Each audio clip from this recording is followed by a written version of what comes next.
നമ്മൾ കൊല്ലത്തേക്ക് വീണ്ടും പോവുകയാണ്. അവിടെ ദേശീയപാത നിർമ്മാണത്തിനിടെ പാലം തകർന്നു വീണ സ്ഥലത്ത് യൂത്ത് കോൺഗ്രസ് ഇപ്പോൾ പ്രതിഷേധവുമായി രംഗത്തെത്തിയിരിക്കുകയാണ്.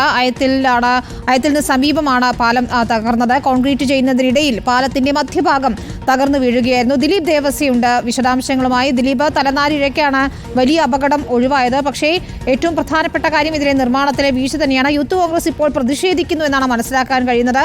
ആർക്കാണ് ഈ പാലത്തിന്റെ നിർമ്മാണ ചുമതലയുണ്ടായിരുന്നത്?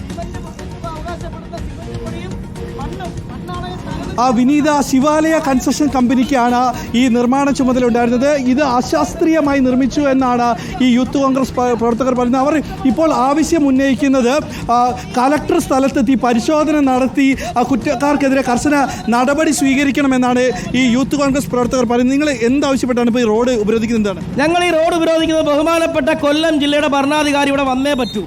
ജില്ലാ കളക്ടർ വന്ന് ഇതിനൊരു പരിഹാരം കാണുകയും ഉത്തരവാദിത്തപ്പെട്ടവരെ അറസ്റ്റ് ചെയ്യുവാൻ നിർദ്ദേശം കൊടുക്കുകയും വേണം. ഇത് ഒന്നല്ല രണ്ടല്ല മൂന്നാമത്തെ തവണയാണ് ഈ പാലം ഇടിഞ്ഞു വീഴുന്നത്. പതിനായിരക്കണക്കിന് ജനങ്ങൾ തിങ്ങിപ്പാർക്കുന്ന, പതിനായിരക്കണക്കിന് വാഹനങ്ങൾ നിരന്തരം പോകുന്ന ഈ റോഡ്, ഈ പാലം, ഇത് ഒരാൾ മരിച്ചു പോയിരുന്ന ഇവിടെ എന്തായതേനാ? ഇതുപോലെ ഈ ഉത്തരവാദിത്തപ്പെട്ടവർ വന്നില്ല. വരുന്നത് വരെ ഞങ്ങളിവിടെ പ്രതിഷേധമായിട്ട് കിടക്കും.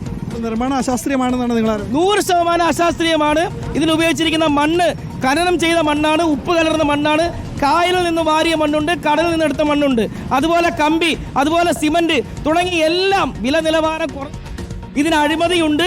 ഇത് അഴിമതി മറയ്ക്കാൻ ഭരണകർത്താക്കൾക്ക് കൈക്കൂലി കൊടുത്തിട്ടുണ്ട്. വളരെ കൃത്യമാണ്. വിനീത, ഇവർ പറയുന്നത് ഇത്തരം കാര്യങ്ങളാണ്. അഴിമതി ഉണ്ട്, ഇത് അശാസ്ത്രീയമായ നിർമ്മാണമാണ്, ഈ കടലിൽ നിന്നെടുത്തത്, കായലിൽ നിന്നെടുത്ത മണ്ണാണ് കോൺക്രീറ്റ് ചെയ്യാൻ ഉപയോഗിക്കുന്നതെന്നാണ്. ഇത് കളക്ടർ സ്ഥലത്തെത്തി പരിശോധന നടത്തണമെന്നാണ് ഇവർ ആവശ്യപ്പെടുന്നത്. അതുകൊണ്ട് പിന്നെ കൊല്ലം ദേശീയപാത അയത്തിൽ ഭാഗത്താണ് ഇപ്പോൾ യൂത്ത് കോൺഗ്രസ് പ്രവർത്തകർ റോഡ് ഉപരോധിക്കുകയും ഇവിടെ വലിയൊരു ഗതാഗത കുരുക്ക് ഉണ്ടാകുകയും ചെയ്തത്. നമുക്ക് ഈ പാലത്തിൻ്റെ മുകൾ ഭാഗത്ത് നിന്നൊരു ദൃശ്യങ്ങൾ അനിവാര്യമാണ്.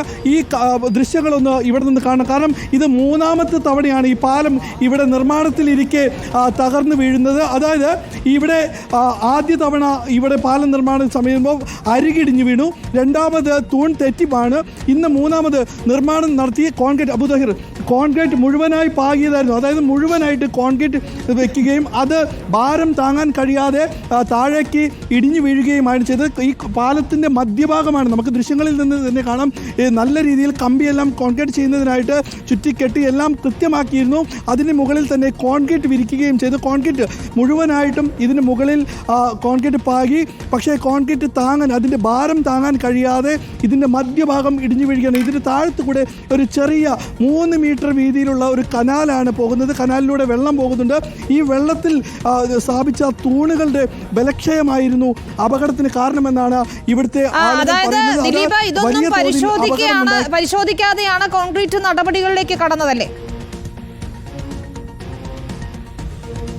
തീർച്ചയായിട്ടും വിനിത, നമുക്ക് ഒരു ദൃശ്യം കൂടെ കാണിക്കാം. അബുദാഹിർ, ആ സ്ഥലങ്ങളെ കാണിക്കാം. അവിടെ നിന്നാണ് ഇവിടേക്കുള്ള കോൺക്രീറ്റുകൾ മിക്സ് ചെയ്ത് വരുന്നത്. അതായത് നമുക്ക് ദൃശ്യങ്ങളിൽ നിന്ന് തന്നെ ദൂരഭാഗത്ത് കോൺക്രീറ്റ് മിക്സിംഗ് ആണ്. അത് ഇതിനായിട്ട് ഉപയോഗിക്കുന്ന പൂഴി മണ്ണാണെന്നാണ് പറയുന്നത്. അതായത് മണ്ണാണ്, നമ്മൾ ദൃശ്യങ്ങളിൽ നിന്ന് കാണുന്ന മണ്ണും അവിടെ കാണുന്ന മെറ്റലുകളും ഉപയോഗിച്ച് ആ മണ്ണ് ഇതിന് ഉപയോഗിക്കാൻ തരത്തിലുള്ള, സാധാരണ പൂഴി അല്ലെങ്കിൽ മണൽ, ഇത് മാത്രമാണ് കോൺക്രീറ്റിന് ഉപയോഗിക്കുക. പക്ഷേ ഇവർ പറയുന്നത്, അതായത് നാട്ടുകാർ ആരോപിക്കുന്നത്, അല്ലെങ്കിൽ യൂത്ത് കോൺഗ്രസ് ആരോപിക്കുന്നത്, ഇത് കായലിൽ നിന്നെടുക്കുന്ന മണ്ണാണ്, ഇത് കോൺക്രീറ്റിന് ഉപയോഗിക്കാൻ കഴിയാത്ത തരത്തിലുള്ള മണ്ണാണ്, അത് കടലിൽ നിന്നെടുക്കുന്ന മണ്ണാണ്, അത്തരത്തിൽ ഉപയോഗിക്കാൻ പറ്റാത്ത തരത്തിലുള്ള മണ്ണ് ഉപയോഗിച്ചാണ് ഈ തരത്തിലുള്ള കോൺക്രീറ്റ് നടത്തിയതെന്നാണ് ഇവിടുത്തെ.